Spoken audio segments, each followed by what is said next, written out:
Hello बच्चों, क्या हालचाल। एकदम शानदार। मैं आपका अपना जूलॉजी एजुकेटर महेश सैनी फिर से स्वागत करता हूं अपने इस माइंड मैप सीरीज में। और आज का अपना जो माइंड मैप सीरीज का टॉपिक है वो है breathing and exchange of gases, यानी कि सिंपल से में बात करें श्वसन एवं गैसों का विनिमय। और इस चैप्टर का भी ये सेकेंड पार्ट है जिसमें हम नीट के पॉइंट ऑफ व्यू से जो इम्पोर्टेंट क्वेश्चंस है उनको हम यहाँ पर डिस्कस करेंगे। ठीक है, तो इसी के साथ स्टार्ट करते हैं हम हमारा माइंड मैप। तो हमारा जो फर्स्ट क्वेश्चन है वो है कि निम्न कशेरुकियों में से कौन सा केवल फेफड़ों के द्वारा श्वसन नहीं करता। बात हो रही है कौन सा केवल। ठीक है, देखो, पक्षी केवल फेफड़ों द्वारा श्वसन करते हैं, स्तनधारी ओनली फेफड़ों द्वारा श्वसन करते हैं, सरीसृप भी केवल फेफड़ों द्वारा श्वसन करते हैं। लेकिन बात करें उभयचर तो उभयचर फेफड़ों, त्वचा, फेफड़े एंड बात करें तो मुख ग्रसनी गुहा द्वारा ग्रसनी गुहा द्वारा शोषण करते हैं। तो अपना आंसर क्या हो जाएगा? Option number fourth. ठीक है, नेक्स्ट क्वेश्चन है अपना कि नीचे दी गई संरचनाओं में कितनी अपूर्ण अपास्थिल वलयों से ढकी रहती है। अपूर्ण अपास्थिल वलयों से देखो कौन कौन सी ढकी रहेगी। एक तो अपनी श्वास नाल है, ग्रसनी में होती नहीं है। द्वितीयक श्वसनी, प्राथमिक श्वसनी कोशिकाओं में होती नहीं है। तो यहाँ पर अपनी तीन संरचनाएं हैं, तो आंसर हो जाएगा अपना ऑप्शन नंबर थर्ड। ठीक है, नेक्स्ट अब बात करें अगले क्वेश्चन की। तो सामान्य अंतः श्वसन में कौन सी दी गई पेशियों का संकुचन सम्मिलित होता है। तो देखो, जब अंतः श्वसन हम करते हैं यानी कि वायु को जब हम इनहेल करते हैं तो उस टाइम क्या होता है कि जो हमारा डायफ्राम है, जो गुंबदाकार होता है, वो चपटा हो जाता है। तो एक तो डायफ्राम हेल्प कर रहा है, दूसरा जब हम अंतः श्वसन करते हैं तो हमारा ये जो पसली वाला भाग है, चेस्ट वाला भाग है, ये आगे की ओर यानी कि ऊपर की ओर उठता है। ऊपर की ओर कब उठेगा? जब बाह्य परचू पेशियों में संकुचन होगा। ठीक है, तो दो जो पेशियां हैं, डायफ्राम और बाह्य परचूक पेशियां, ये दोनों हेल्प करती हैं सामान्य अंतः श्वसन में। तो अपना आंसर हो जाएगा यहाँ पर ऑप्शन नंबर फोर्थ। ठीक है, नेक्स्ट क्वेश्चन है अपना, नीचे दिए गया आरेख निरूपण श्वसन क्रियाविधि का वर्णन करता है। मतलब ये अपन को श्वसन क्रियाविधि का वर्णन कर रहा है ये आरेख। ठीक है, अब अपन को इसमें से देखना है कि कौन सा ऑप्शन ठीक है। ठीक है, तो देखो, आरेख के संदर्भ में सही विकल्प का अपन को करना है चयन। देखो, डायफ्राम अपने पेशी तंतुओं के संकुचन तथा वक्ष गुहा के आयतन में कमी के कारण गुंबदाकार बन जाता है, गलत। बाह्य अंतरापर्शक पेशियों के संकुचन के कारण वक्ष गुहा का आयतन कम हो जाता है, गलत। डायफ्राम शिथिल हो जाता है तथा ऊपर की ओर उठता है जिससे वक्ष गुहा का आयतन कम हो जाता है। ऑब्वियसली बात है भाई, इसमें शिथिल होकर ऊपर की ओर उठ रहा है जिससे वक्ष गुहा का आयतन कम हो रहा है, और जो लंग्स में भरी हुई वायु है वो बाहर निकल रही है। ठीक है, तो यहाँ पर अपना आंसर क्या हो जाएगा? Option number third. ठीक है, अगले क्वेश्चन की बात करें तो अगला क्वेश्चन है अपना कि विसरण झिल्ली में किसके अतिरिक्त निम्न सभी परतें सम्मिलित होती हैं। तो विसरण झिल्ली में कौन कौन सी होगी? देखो, इस तरह से हमने बनाया।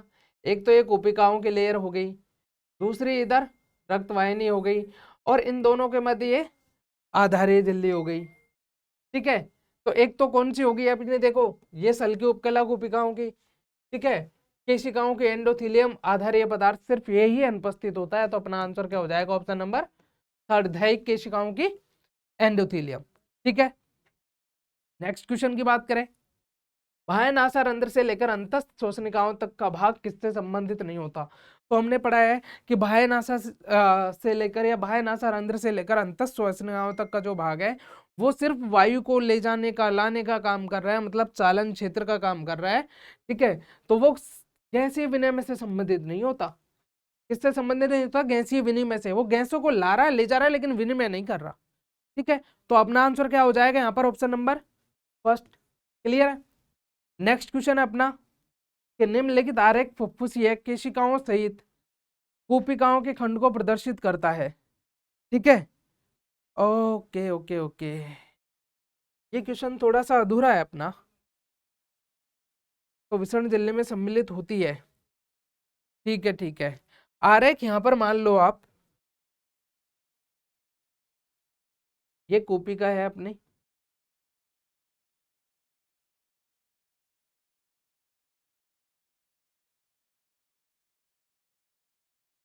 क्या है, घर में चले, ये अपनी रक्त केशिका हो गई, और इनके मध्य ये हो गया आधारीय पदार्थ। ठीक है, अब कोशिकीय परतें और अकोशिकीय परतों की बात हो रही है, तो इसको आप दे दो ए, बी और इसको नाम दे दो आप सी। ठीक है, कोशिकीय परतों की अगर अपन बात करें इसमें, ठीक है, तो ए बी,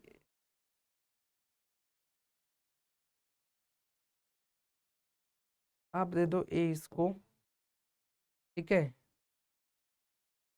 बी दे दो आप इसके अंदर के ल्यूमेन को, सी हो गया, डी और ई। अब बात करें कोशिकीय परत, तो सिर्फ अपना ये वाले लेयर, ठीक है,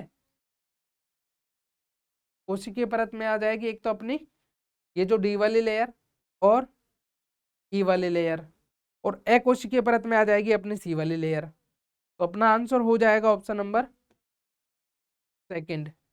ठीक है, नेक्स्ट बात करें अपन, तो अगला क्वेश्चन है अपना कि भाई सामान्य जो श्वसन दर है, ठीक है, या जो सामान्य श्वसन है, इस सामान्य श्वसन के दौरान एक वयस्क मानव द्वारा प्रति मिनट अंतःश्वसित या निश्वसित वायु की मात्रा कितनी होगी।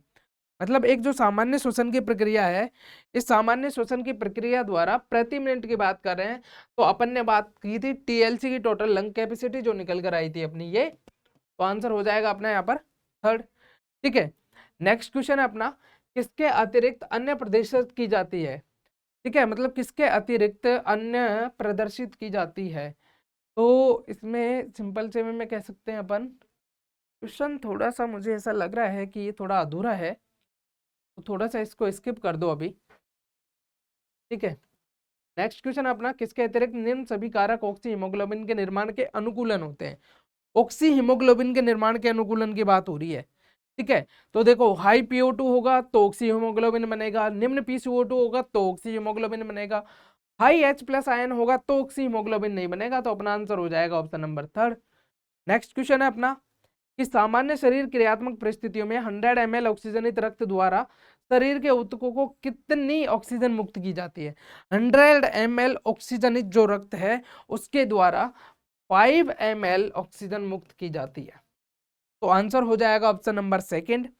नेक्स्ट क्वेश्चन है अपना कि निम्न में से कौन सा वायु और भोजन के लिए उभय मार्ग है। वायु और भोजन के लिए उभय मार्ग ग्रसनी होता है, हमने सिंपल सा पढ़ा है।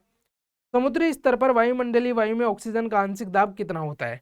तो देखो समुद्री स्तर पर वायुमंडलीय वायु की बात करें तो ऑक्सीजन का दाब होता है हमारा 159 mmHg, तो आंसर हो जाएगा हमारा यहाँ पर option number first. Next question की बात करें तो देखिए दिए गए कौन से कारक कार्ब अमीनो हीमोग्लोबिन से CO2 के वियोजन के अनुकूल है। यानी कि निम्न में से ऐसा कौन सा कारक है जो कार्ब अमीनो हीमोग्लोबिन से CO2 के वियोजन के अनुकूल है। तो CO2 का वियोजन कब होगा कार्ब अमीनो हीमोग्लोबिन में, कि जब कोशिकाओं में निम्न PCO2 होगा और उच्च PCO2 होगा। ठीक है, ओ सॉरी उच्च PO2 होगा। ठीक है, तो आंसर हो जाएगा अपना यहाँ पर सेकंड। नेक्स्ट क्वेश्चन की अपन बात करें, अगला क्वेश्चन हमारा, एंजाइम कार्बोनिक एनहाइड्रेज कौन सी दी गई अभिक्रियाओं को सुगम बनाता है।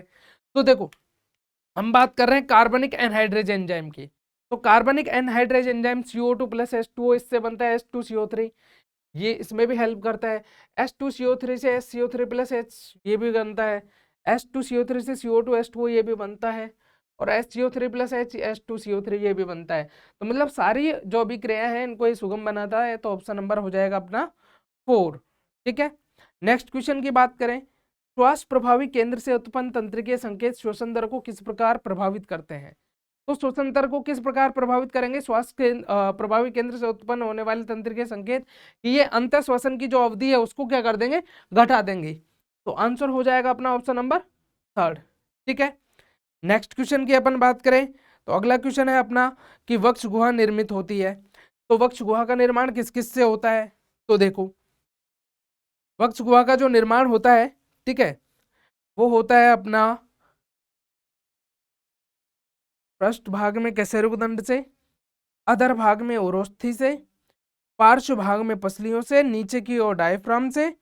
तो मतलब चारों से ही होता है। देखो, पृष्ठ भाग में कशेरुक दंड पीछे की तरफ, अधर भाग में उरोस्थि, पार्श्व भाग में पसलियां और नीचे की तरफ डायफ्राम। तो मतलब चारों ऑप्शन ठीक है, तो आंसर हो जाएगा अपना ऑप्शन नंबर 4। ठीक है, नेक्स्ट क्वेश्चन की बात करें तो अगला क्वेश्चन हमारा कि निम्न में से कौन सा रोग फेफड़ों के ऊपरी भाग में तंतु में संयोजी ऊतक के प्रतिरोध भवन से विलक्षणित होता है। तो ऐसा कौन सा रोग है, तो हमने पढ़ा था कि भाई संयोजी ऊतक के प्रतिरोध भवन से मतलब तंतु में हो रहा है फाइब्रोसिस। तो ये तो आ जाता है अपना व्यावसायिक श्वसन शोथ में या व्यावसायिक श्वसन रोग में, श्वसन विकार में। तो आंसर हो जाएगा ऑप्शन नंबर 4। गलत कथन का अपन को चयन करना है। सिराओं में CO2 तथा धमनियों में ऑक्सीजन की सांद्रता मानव में श्वसन लय को नियंत्रित करती है। ठीक है, दूसरा, वात स्फीति में कूपी के भित्तियों का क्षतिग्रस्त हो जाने से कुल श्वसन क्षेत्रफल घट जाता है, ये भी सही है। कार्बाम्यूनो हीमोग्लोबिन हीमोग्लोबिन से CO2 के संयोजन के परिणाम स्वरूप बनता है और मानव में श्वसन लय को बनाए रखने तथा संयमित करने की महत्वपूर्ण क्षमता होती है। ये तीनों ठीक है, ये वाला गलत है अपना, तो आंसर हो जाएगा ऑप्शन नंबर 1। ठीक है, अगला क्वेश्चन है अपना कि सामान्य परिस्थितियों में कितने PO2 पर 50% हीमोग्लोबिन संतृप्त हो जाता है। तो देखो, सामान्य परिस्थितियों की बात करें तो 27 से 30 mmHg पर 50% जो हीमोग्लोबिन है ये हो जाता है संतृप्त। तो आंसर हो जाएगा अपने यहाँ पर ऑप्शन नंबर 2। ठीक है, अब नेक्स्ट बात करें अगले क्वेश्चन के लिए कि गैसीय विनिमय के लिए विसरण की दर किसके अतिरिक्त अन्य सभी पर क्या करती है, निर्भर करती है।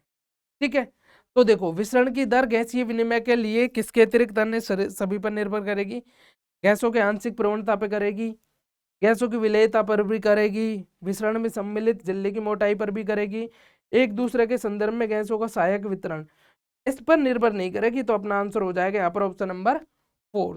ठीक है, अब फिर चलते हैं हम अगले क्वेश्चन की ओर और अगला क्वेश्चन है हमारा कि रक्त में गैसों के परिवहन के संदर्भ में गलत कथन का अपन को क्या करना है, चयन करना है। ठीक है, तो देखो, O2 अनुत्क्रमणीय ढंग से हीमोग्लोबिन से बंधकर ऑक्सी हीमोग्लोबिन बनाती है, करेक्ट है। हीमोग्लोबिन से ऑक्सीजन का बंधन प्राथमिक रूप से O2 के आंशिक दाब से संबंधित होता है। तो देखो, अपन को गलत कथन का चयन करना है। ओके ओके, तो O2 अनुत्क्रमणीय, सॉरी अनुत्क्रमणीय नहीं भैया, ये उत्क्रमणीय ढंग से बनती है। तो अपना पहला कथन ही गलत है, तो आंसर हो जाएगा अपना फर्स्ट। ठीक है, गैसों के विनिमय के संदर्भ में सही कथन का अपन को क्या करना है, चयन करना है। ठीक है, सिस्टेमिक धमनियों में PCO2 देह द्रवों की PCO2 से अधिक होता है। ठीक है, फुफ्फुसीय धमनी में PO2 फुफ्फुसीय सिरा में उपस्थित PO2 से कम होता है। फुफ्फुसीय धमनी में PO2, ठीक है, फुफ्फुसीय सिरा में उपस्थित PO2 से कम होता है। ठीक है, गैस विनिमय की बात हो रही है, तो गैस विनिमय तो इसका कोई रोल ही नहीं है, तो अपना आंसर हो जाएगा सेकंड। ब्रैंकियल श्वसन किसके द्वारा प्रदर्शित किया जाता है, तो ब्रैकियल श्वसन में हमने पढ़ा था जलीय आर्थ्रोपोड्स और जो मोलस्क है इनके द्वारा ब्रैकियल श्वसन है उसको प्रदर्शित किया जाता है। ठीक है, नेक्स्ट क्वेश्चन की बात करें, श्वसन में प्रथम चरण कौन सा होता है। ठीक है, तो श्वसन में प्रथम चरण की अगर अपन बात करें तो प्रथम चरण होता है अपना, सिंपल सी बात देखो, फर्स्ट ऑफ ऑल अपन क्या करेंगे, वायु को इनहेल करेंगे। इनहेल करेंगे तो मतलब अंतः श्वसन की प्रोसेस होगी, और अंतः श्वसन की प्रोसेस होगी तो आंसर हो जाएगा अपना फर्स्ट। क्लियर है, नेक्स्ट है अपना, मानव द्वारा ऑक्सीजन का अप्रत्यक्ष रूप से उपयोग करके या उपयोग किसके अतिरिक्त नीचे दिए गए विकल्पों में से सभी को सरल अणुओं में विखंडन करने के लिए किया जाता है। ग्लूकोज को तोड़ा जाता है, अमीनो अम्ल को तोड़ा जाता है, वसी अम्ल को तोड़ा जाता है, इनुलिन को नहीं तोड़ा जाता। तो अपना आंसर हो जाएगा यहाँ पर ऑप्शन नंबर 4। ठीक है, नेक्स्ट क्वेश्चन है अपना कि प्रत्येक 100 ml वियोक्सिजनित रुधिर द्वारा कूपिकाओं में कार्बन डाइऑक्साइड की मात्रा को वितरित किया जाता है। तो 4 ml है, ये याद रखना सिंपल सा कि अगर CO2 की मात्रा पूछी जाए तो 4 ml, O2 की मात्रा पूछी जाए तो 5 ml। ठीक है, कंफ्यूज नहीं होना है। नेक्स्ट है अपना, रक्त की पीएच में अगर कमी हो जाए तो क्या होगा। अगर रक्त की पीएच में कमी हो जाएगी तो ऑक्सीजन के साथ हीमोग्लोबिन की बंधुता में कमी आ जाएगी, ऑक्सीजन के साथ हीमोग्लोबिन की बंधुता में कमी आ जाएगी। तो आंसर हो जाएगा अपने यहाँ पर ऑप्शन नंबर 2। ठीक है, अगले क्वेश्चन की अपन बात करें तो अगला क्वेश्चन है हमारा कि हमारे फेफड़ों की जो जैव क्षमता होती है वो कितनी होती है। यहाँ पर बात की जा रही है जैव क्षमता की। ठीक है, तो जैव क्षमता की देखो,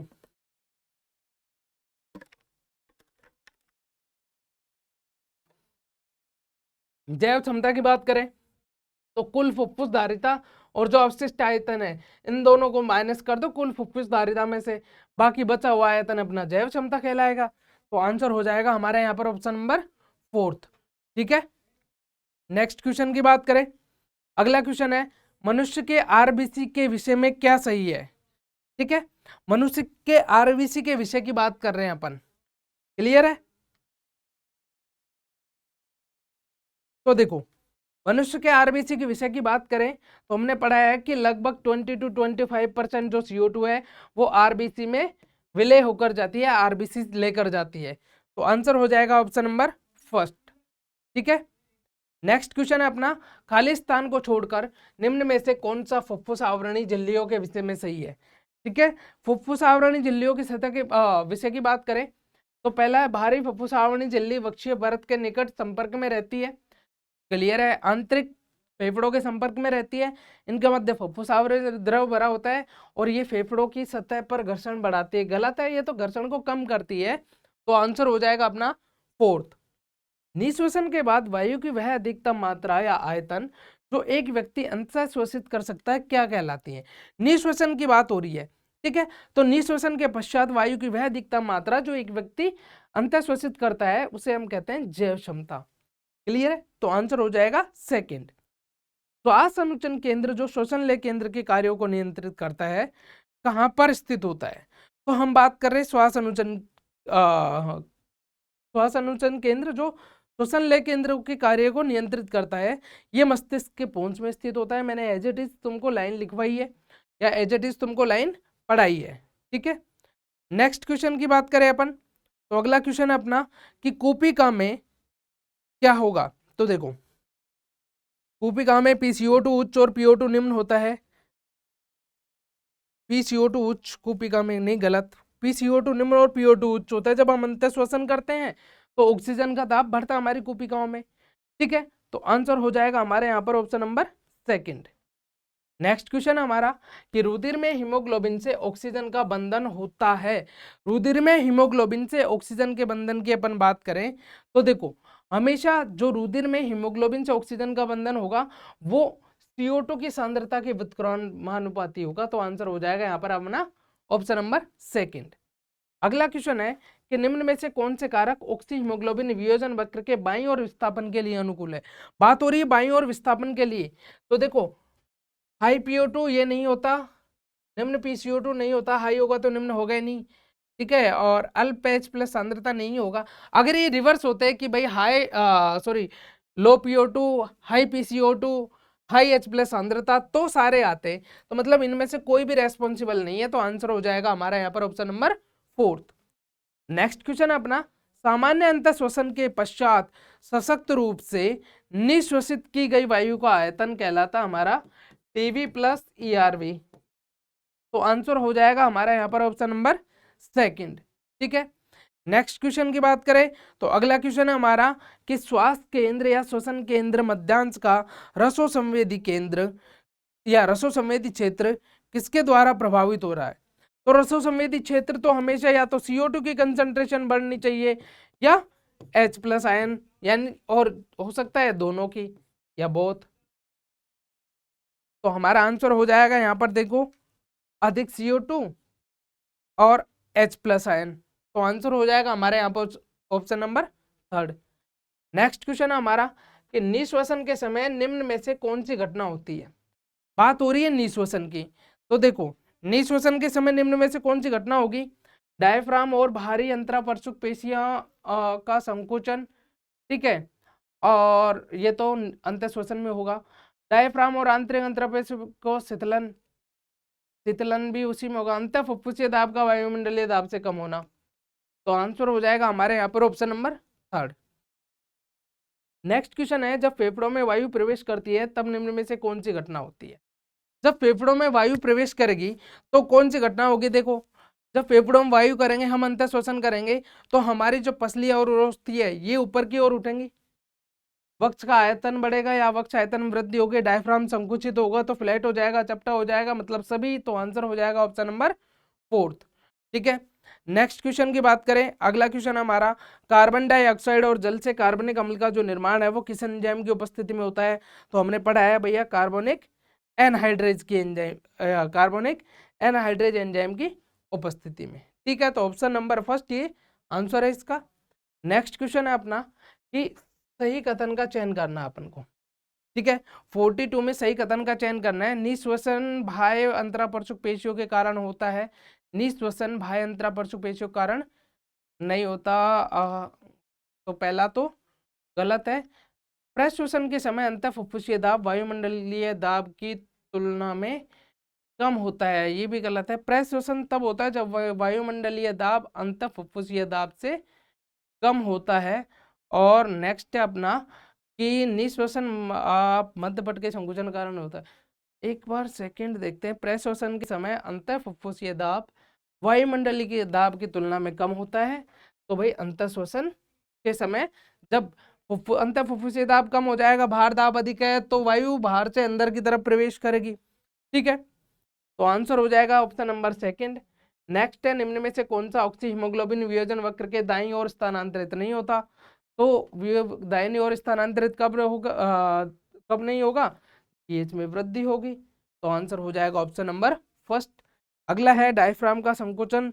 डायफ्राम का संकुचन कौन सी दिशा में होता है? तो देखो हमने पढ़ा है कि भाई ये वाली अगर बात करें, ये तो अपनी पश्च दिशा, ये अग्र दिशा, ये अधर दिशा, ये पृष्ठ दिशा, ये अपनी पश्च और ये अग्र। तो डायफ्राम इस कंडीशन में आएगा, मतलब अग्रपश्च दिशा में आएगा। तो ये आंसर हो जाएगा हमारा ऑप्शन नंबर फर्स्ट की अग्रपश्च अक्ष में वक्ष गुहा का आयतन ये बढ़ा देता है। ठीक है, नेक्स्ट क्वेश्चन है कि मनुष्य में श्वसन नियंत्रण केंद्र के लक्षणों पर विचार करें। देखो श्वसन नियंत्रण केंद्र के लक्षणों की बात कर रहे हैं। पहला तो है ये पोंच में स्थित होता है, दूसरा है ये श्वसन लेय केंद्र के कार्यों को संचालित करता है, तीसरा है कि इसके अभाव में श्वसन की गहराई में वृद्धि होती है। तो श्वसन नियंत्रण का केंद्र कहाँ स्थित होता है या कौन सा होता है? तो वो है श्वास नियमन केंद्र। ठीक है, तो आंसर हो जाएगा हमारा ऑप्शन नंबर फर्स्ट। नेक्स्ट है जंतुओं और इनकी श्वसन संरचनाओं के संदर्भ में सही मिलान का अपन को क्या करना है? चयन करना है। ठीक है, जंतु और इनकी सही मिलान की बात करें, जलीय आर्थ्रोपोड, श्वासनाल, केचुआ, वृक्क, मछलियां, नमक्यूटिकल, मेंढक, फेफड़े।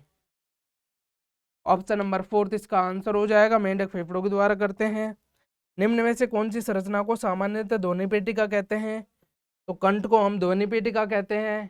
ठीक है, नेक्स्ट क्वेश्चन की अगर अपन बात करें तो अगला क्वेश्चन है अपना कि डायफ्राम और बाह्य अंतरापर्शक पेशियों के संकुचन, अच्छा डायफ्राम और बाह्य अंतरापर्शक पेशियों का जो संकुचन है इसके फलस्वरूप क्या होगा? तो देखो डायफ्राम और बाह्य अंतरापर्शक पेशियों का संकुचन होगा तो अंतर फुफ्फुसीय दाब कम हो जाएगा, अंतर फुफ्फुसीय दाब कम होगा तो वायु अंदर प्रवेश करेगी। 49 है कि निम्न कथनों में ए और बी को पढ़िए तथा सही विकल्प का अपन को क्या करना है? चयन करना है। निम्न कथनों में से अपन को ए और बी को पढ़ना है और सही विकल्प का चयन करना है। तो देखो डायफ्राम और अंतरापर्शक पेशियों के शीतलन से फुफ्फुसी आयतन घटने के कारण अंतर फुफ्फुसीय दाब भी कम हो जाता है, गलत। सामान्य श्वसन के दौरान एक स्वस्थ व्यक्ति प्रति मिनट 500 ml वायु अंतःश्वसित या निःश्वसित करता है। प्रति मिनट की बात हो रही है, जबकि प्रति मिनट तो ये 6000 से 8000 ml करेगा। तो मतलब दोनों ही कथन अपने क्या हो गए? गलत हो गए। तो आंसर हो जाएगा ये और भी दोनों गलत है, यानी कि option number second. Next question है अपना गलत मिलान का अपन को क्या करना है? चयन करना है। ठीक है, तो गलत मिलान का अपन को चयन करना है। तो देखो अंतः श्वसन क्षमता टीएलसी माइनस एफआरसी ठीक है, निःश्वसन क्षमता FRC minus RV plus TV ठीक है, जैव क्षमता आईआरवी प्लस ईसी, कुल फुफ्फुसीय क्षमता वीसी प्लस आरवी, तो ये मिलान ठीक नहीं है। तो आंसर हो जाएगा अपना यहाँ पर ऑप्शन नंबर फोर्थ। ठीक है, अगला क्वेश्चन है अपना कि निम्न में से कौन सी उपकला विसरण जल्ले में उपस्थित हो? तो विसरण जल्ले में तो हमने पढ़ा भैया सरल सल की उपकला उपस्थित होती है। तो आंसर हो जाएगा फर्स्ट। इसके अतिरिक्त निम्न सभी कारक कूपी के स्तर पर ऑक्सी हीमोग्लोबिन के निर्माण के अनुकूल है। किसके अतिरिक्त की बात हो रही है? ठीक है, तो देखो इसके अतिरिक्त सभी कारण उच्च PO2, ठीक है, उच्च H+ नहीं होता, निम्न H+ होगा तो ऑक्सी हीमोग्लोबिन बनेगा। तो यहाँ पर अपना आंसर क्या हो जाएगा, option number second, high H+ के अतिरिक्त सभी ऑक्सी हीमोग्लोबिन के निर्माण के अनुकूल है। निम्न कथनों को ध्यानपूर्वक पढ़िए तथा सही कथन वाले विकल्प का अपन को क्या करना है, चयन करना है। देखो श्वसन लय केंद्र मेडुला ओब्लोंगेटा में स्थित होता है, ठीक है, श्वसन लय केंद्र, ठीक है, मेडुला में स्थित श्वास प्रभावी केंद्र श्वसन लय केंद्र के कार्यों को सीमित कर, गलत। महाधमनी चाप से संबंधित ग्राहियां धमनी रक्त में PCO2 H+ सांद्रता में होने वाले परिवर्तनों को पहचान सकती है तथा श्वास प्रभावी केंद्र को आवश्यक संकेत भेजती है, गलत। तो मतलब बी और सी तो गलत है और अपना ऑप्शन ए सही है। तो यहाँ पर आंसर हो जाएगा ऑप्शन नंबर 4 केवल ए, ठीक है। नेक्स्ट क्वेश्चन अपना, एक सामान्य स्वस्थ मानव में ग्लूकोज की रक्त की सांद्रता होती है। तो सामान्य जो श्वसन मानव है उसमें ग्लूकोज के रक्त की जो सांद्रता होती है वो होती है 4.2 मिलीमोल पर लीटर टू 6.1 मिलीमोल पर लीटर। तो आंसर हो जाएगा हमारे यहाँ पर ऑप्शन नंबर फर्स्ट, ठीक है। नेक्स्ट क्वेश्चन की बात करें तो अगला क्वेश्चन है अपना कि प्रभावी श्वसनीय सतहों में किसके अतिरिक्त निम्नलिखित सभी लक्षण होते हैं। अति संवेदनीय होती है, वृहद विसरण क्षेत्र होता है, नम होती है, विसरण झिल्ली की अधिक मोटाई नहीं होती। मोटाई तो कम होगी इसकी, जब तो प्रभावी श्वसनीय सतह बनाएगी। तो आप अपना आंसर हो जाएगा यहाँ पर ऑप्शन नंबर 4, ठीक है। तो जनरल ये तो थे अपने रेस्पिरेटरी सिस्टम्स के कुछ इंपॉर्टेंट क्वेश्चन नीट की दृष्टिकोण से या नीट के पॉइंट ऑफ व्यू से। बाकी नेक्स्ट जो अपना माइंड मैप है वो हम लेके आएंगे अगले चैप्टर का, श्वसन परिसंचरण तंत्र का, ठीक है। तो आज के लिए इतना ही, बाकी मिलते हैं हम हमारे नए माइंड मैप के साथ नई क्लास में। Okay, bye.